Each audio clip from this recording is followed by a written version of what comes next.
लेकिन उसको लगा कि ये गरीब व्यक्ति बेचारा ठंड में सिकड़ा हुआ पड़ा है, तो उसने अपना कोट निकाल करके उसको पहना दिया। तात्पर्य ये है, कहते हैं कि जो लोग आत्म संयम का यज्ञ नहीं कर पाते, कम से कम वो द्रव्य यज्ञ कर लें, वो धन का दान दे दें, गरीबों की शिक्षा के लिए दे दें, किसी को भोजन करा दें, किसी को जल पिला दें, ये भी एक यज्ञ है। यज्ञ के अनंत रूप हैं। तो कहते हैं एक तो ये द्रव्य यज्ञ है, उसके बाद दूसरा यज्ञ क्या है सर? कहते हैं दूसरा यज्ञ तपो यज्ञ। जब थोड़ा समझिएगा, बड़ी सुंदर चर्चा है। जैसे मैंने आपको बोला तप क्या है, तप के दो तीन अर्थ हैं बाबू जी। पहला तो है तप है द्वंद्व सहिष्णुत्वम। तप क्या है? द्वंद्वों को सहन करना तप है।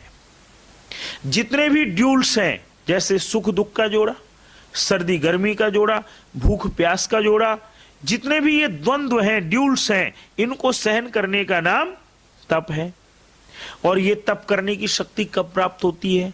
कहते हैं जब व्यक्ति के अंदर उस प्रभु की कृपा से आत्मविश्वास जगता है, तो वो तप करने के लिए तैयार हो जाता है। नहीं तो क्या होता है? कहते हैं कि वास्तव में हम उपवास क्यों रखते हैं? आप देखिएगा, उपवास रखते हैं ना हम लोग। कहते हैं उपवास का अर्थ है उप माने समीप, वास माने बैठना। जब हम प्रभु के समीप बैठ करके चर्चा कर रहे हैं तो भूख लगने का तो प्रश्न ही नहीं है। लेकिन अब तो सतीश जी उपवास के मायने भी बदल गए। अब तो उपवास का भोजन अलग बनने लगा। सुबह भी भोजन करना, शाम को भी करना, दोपहर को करना, तो भाई क्या फायदा उपवास करके।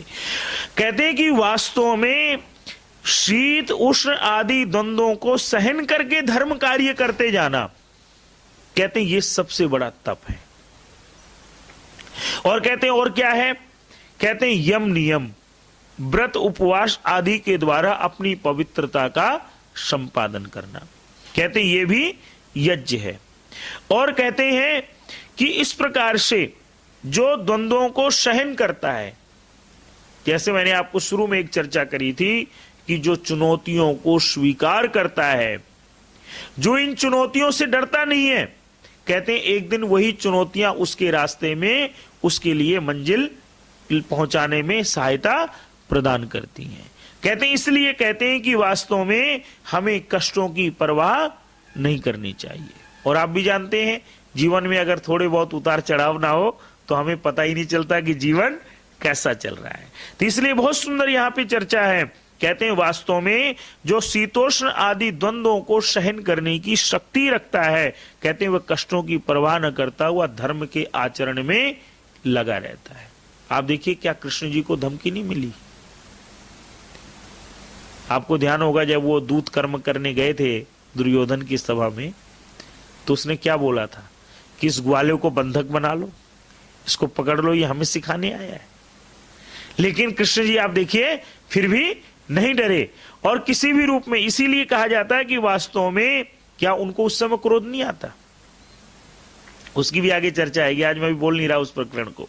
क्या उनको क्रोध नहीं आया? क्या उनको गुस्सा नहीं आया होगा? लेकिन देखिएगा यही उन्होंने चूंकि आत्म संयम का भी यज्ञ किया हुआ था, द्रव्य यज्ञ सुदामा के अर्थ में देख लीजिए, उन्होंने द्रव्य का भी दान बढ़िया किया हुआ था, तो कहते हैं उनके अंदर तो ये तपो यज्ञ तो स्वतः परिणित था। जीवन में उनके कम कष्ट आए, लेकिन आप देखिएगा हर समय वो मुस्कुराते रहते हैं।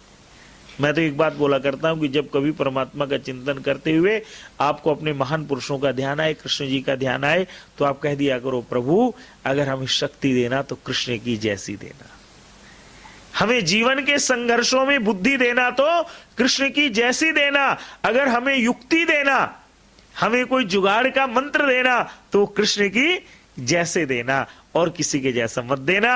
अगर उनके जैसा हमें तंत्र मिल गया, मंत्र मिल गया, उनकी जैसी शक्ति मिल गई, तो फिर हमें किसी और चीज को पाने की जरूरत नहीं है। तो कहते हैं ये तपो यज्ञ है। इसके बाद क्या है? कहते हैं योग यज्ञ भी।